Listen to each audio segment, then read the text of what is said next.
5, 4, 3, 2, 1. And welcome to Pomum's Adoctrination Chamber, where I'm going to make a series of, let's not call these recommendations, let's call this more impositions. Impositions that I think you need to read, to play, to watch through, to really understand how I work and what my content is about, because I feel like I'm not going to be able to cover everything I like about every series, every game, and there are games that I think are not worth a let's play really, and there are series that I'm never going to get to talk about or that I don't want to make spoilers about because some of them are not completed. So I thought it would be a good idea to just get a section to talk about them. This first one is going to be about what I call the Pomum essentials, the bare minimum you need to go through to really, this is like the baseline for me. This is the things I always recommend to everyone. This is the things that I think everyone should go through in their life. Some are very known, very well known. Others are pretty obscure. You pick. In my opinion, you should read all of them, but we'll see. So in the first place, very well earned first place because I can't talk about recommendations without talking about this one. There's Umineko. Umineko no Naku Koro ni Umineko When They Cry, part of a series by Ryokishu07. This is a visual novel, so it means it's technically a game, but if you are expecting the kind of game where you can just jump around and shoot people with your AK-47, that's not what you're getting here. This is a text-type adventure. It has visuals, it has sprites, it even has voices. But it's very dialogue heavy, to the point that the main point of the game is its dialogue. If you like games like the Zero Escape Saga, 999 Virtus Last Reward, and the other one, which I can't remember now, or Danganronpa, which I haven't played personally, but I know are also very similar. Basically, the titles by Spike Chunsoft, you will probably like this type of game. My main recommendation is Umineko. Umineko is the second installment in the When They Cry series. Title literally means When the Seagulls Cry. But I think you'd be rather off playing all the titles in the series, which is composed by Higurashi, then Umineko, then Sikonia. I definitely recommend playing the visual novel for Higurashi, but Higurashi, which is the best well known out of the three, it has an anime, and the anime is very popular, and I'm aware of this, and the anime is a pretty decent adaptation. So if you really want to read through the least amount, possible, then yeah, you can go for the Higurashi anime, and I guess it will be okay. However, the right way to do it is to play the visual novel for Higurashi with the good sprites, not the Steam sprites. The Steam sprites are horrible. You need the PS3 sprites, and you need the original backgrounds, because the original backgrounds for Higurashi are much better. You don't want the remastered backgrounds. They are very good.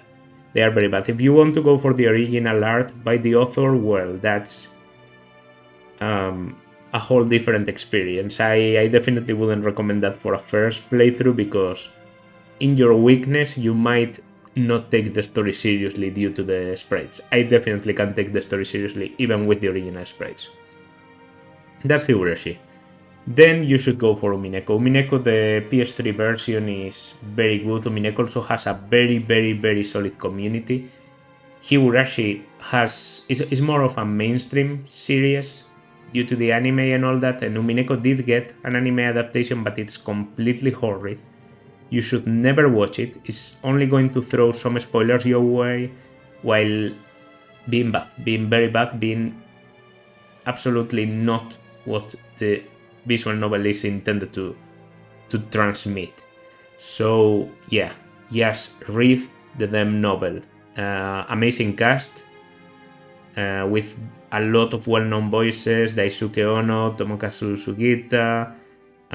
There's also Miyuki Sawashiro, I'm pretty sure. There's Kobayashi Yu. There's the voice for Ryuko in Kill la Kill that I'm forgetting right now. A lot of very, very, very well-known Japanese voices, to the point that even the author said that he got the perfect cast that he would have wanted for this series.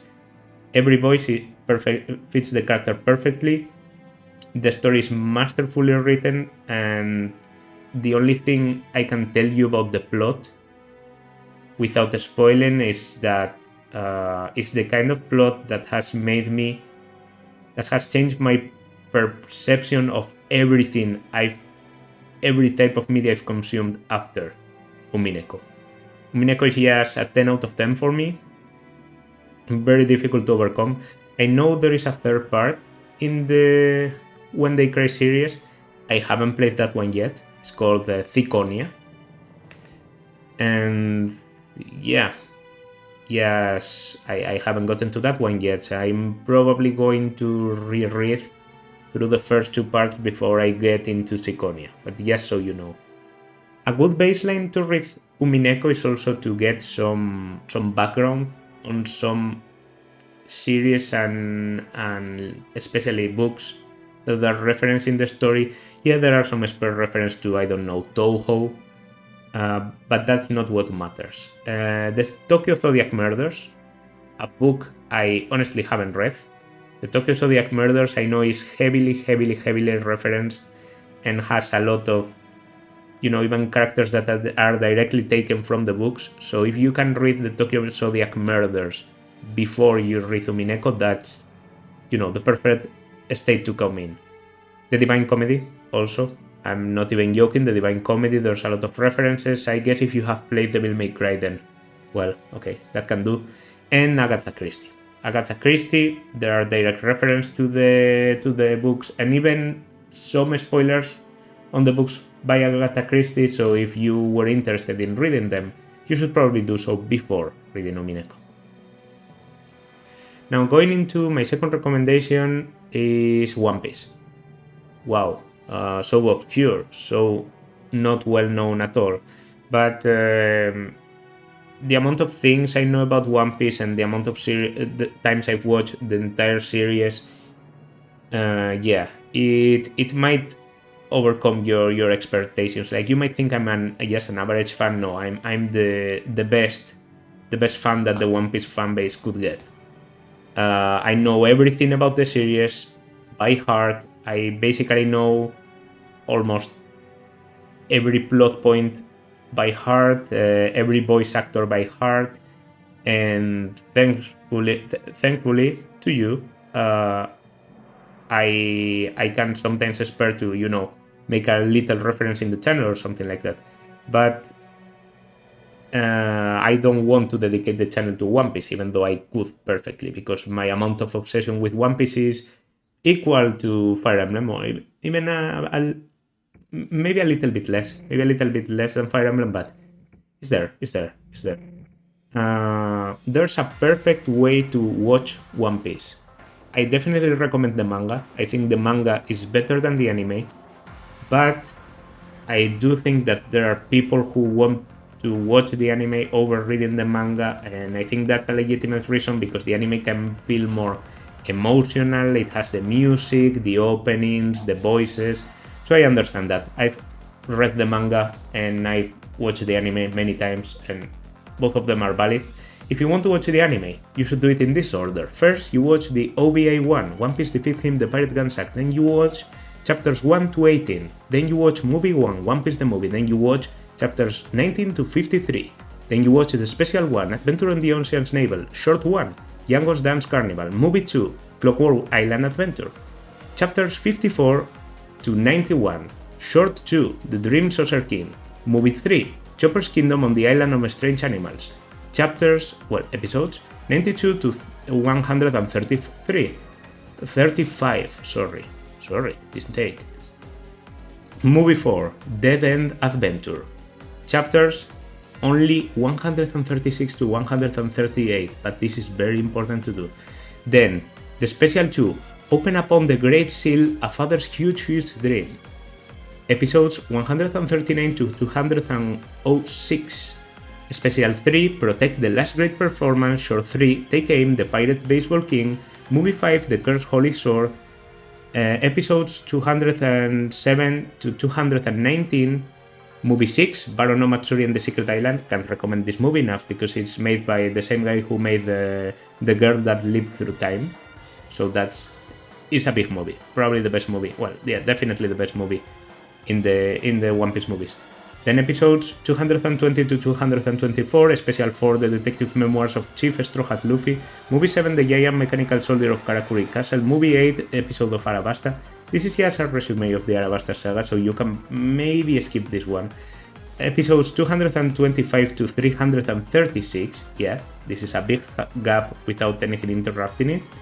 Movie 9, Episode of Chopper Plus, Blooming Winter Miracle Sakura. Not exactly a remake of the Chopper saga, of the Drum Island arc, but a bit of a retelling, so I would watch this one.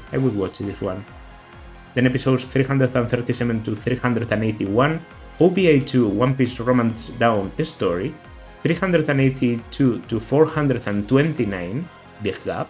Movie 10, Strong World. This is the first movie that is considered a film, which means it's directly produced by the author of the series, so everything that is contained in this movie, well, a lot of people and events contained in this movie are considered to be canon, so you really need them to get the background. OVA 3, One Piece film Strong World Episode 0, to be watched after Strong World, even if it's called Strong World Episode 0. 430 to 516, and then you reach the time skip. Good. Then after the time skip, I recommend taking a bit of, time in between. 517 to 574, and then you go into OVA 4, Infiltration 1000 Sunny, the short 4, One Piece 3D, The Trap Coaster, and movie 11, One Piece 3D, Straw Hat Chase. Special 5, Episode of Nami, Tears of a Navigator and the Bonds of Friendship. This is basically the Arlong saga again, so and this one you could skip. The filler arc of 575 to 578, Seas Ambition, which is introduced then by a short that was released on the phone, Glorious Island, and the movie 12, One Piece film Sea, very good. Special 6, Episode of Luffy Hand Island Adventure, 579 to 625, and you go into a Special 7, Episode of Merry the Tale of One More Friend. Chapters 626 to 746 are, a big arc that I don't really enjoy, and then you are going to have to go through 3 specials that were released during that runtime and I think are better watched at the very end, which are 3D2Y, Overcome something that is very spoilery, Luffy's bow to his friend. Then Special 9, the episode of Sabo the Three Brothers Bond, and Special 10, Adventure of Nebulandia. You go into the filler arc of Silver Mine, which is only 747 to 750, Special 11, Heart of Gold, the phone release of One Piece Film Gold Episode 0, and Movie 13, One Piece Film Gold. 751 to 877, the Special 12, Episode of Ace Blue, the Special 13, Episode of Sky Island, 878 to 1000, and after 1000 I think is a good point to watch the movie 14, One Piece Stampede, and up until 1061, the last arc in the series at the point I'm recording this still hasn't been completed, but I think after this arc is completed it would be a good time to watch movie 15, One Piece Film Red. So that's the right way to watch One Piece, you heard it first here. Next thing, Ergo Proxy, an anime I really like, my favorite anime, probably. Not easy to watch. Definitely not One Piece. One Piece I can take, 10, 20 chapters a day. Easy. Ergo Proxy, it's, you have to think, you have to watch, you have to appreciate. It's rigid, it's masterfully directed, it's all about how characters can behave in a world with certain rules, post-apocalyptic kind of cyberpunk tones, philosophical with a lot of illustration, like French illustration, philosophs. It's good, it's good, it's good. It's very good, it's very good, and it looks very good, and it has a very good OST. One of my favorite openings ever to be in an anime. Very good. Then there's also XXX Holy, completely different from this. This is, I think, rather well known, maybe not completely mainstream, but the author Clamp is known for making Code Geass mainly, and also Cardcaptor Sakura. Cardcaptor Sakura actually occurs in the same universe as XXX Holic. They are kind of in the same universe, same timelines.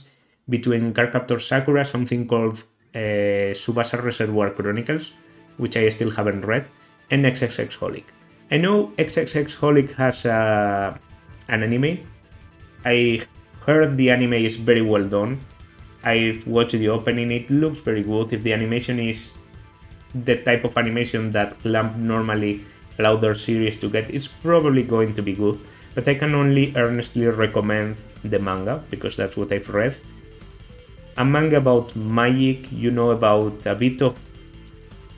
It's a very beautiful manga with a lot of, decadent shows of beauty with, jewelry and extravagant clothing by a character called Yuko, and which is a witch, and Watanuki, the main character, works for her. And that's about it. He works as a part-time helper to a witch. There's really no better way to sell it to you. Books. It's also important to mention some books. As I was growing up, definitely a very big influence on me was Firmin by Sam Savage. A book that isn't well known at all. Firmin is the story about a rat. The story about a rat. I will repeat it. Firmin by Sam Savage. A visceral story, unreasonable at times, dark and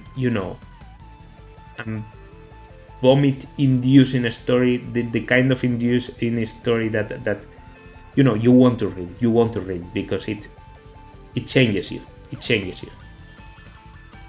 Another one, and excuse my Italian here because I don't know really how to pronounce this, but Sostiene Pereira una testimonianza by Antonio Tabucchi, Italian author, but the story is set on Portugal, and yeah, it's just another very beautiful story. I think the type of stories I like are just beautiful stories. I like I can like rigid and well constructed and well developed, and of course a good story has to be well constructed, but if the story isn't just very beautiful to follow, then what's the point? And yeah, that's just what Sostiene Pereira is about, the beauty that can be found even in a vulgar setting, like the one in the plot, which is the dictatorship by Salazar, which happened in Portugal. I'm not going to say the date because I don't know. Incredible story, and very well written, and not a long book. It can't be that much above 100 pages. And my favorite movie, I'm also going to recommend, is Apocalypse Now by Francis Ford Coppola. This is an adaptation of a book I've read actually called Heart of Darkness by Joseph Conrad. Joseph Conrad was a Polish man that taught himself to speak English and ended up writing books in English. I don't think Heart of Darkness is required for you to watch Apocalypse Now. I actually think I like Apocalypse Now more than Heart of Darkness. Because Apocalypse Now changes the setting. Heart of Darkness happens in Africa, in the occupation of the Belgians in their African colonies. And Apocalypse Now happens in the war of Vietnam. I don't know, I think for the message that the story tries to transmit, Apocalypse Now does a better job. Heart of Darkness probably did a very good job at the time, but yeah, the change of setting really does it for me, and just the direction and everything. I think you're better off first watching Apocalypse Now and then saying, okay, I really like this movie, maybe I would like to read the book that it's based off. But if you want to read something from Conrad, Lord Jim is better. And to end up, because this is a Let's Play channel, to say one more video game series that I'm definitely not going to make a Let's Play out of, Professor Layton. Because Professor Layton, after knowing the story, it's a bit weird to make a Let's Play out of it. The puzzles, I also think, are not very interesting to follow.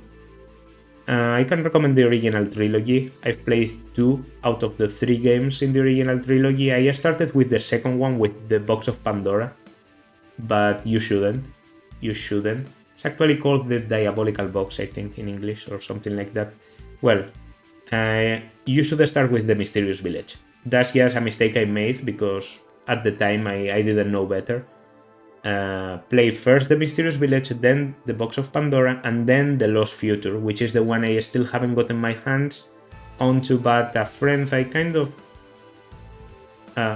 trust told me is the best out of the 3, so it might very well be. He might even be telling the truth this time, so yeah. And that's going to do it for the recommendations for this month. Next month, more. See you then.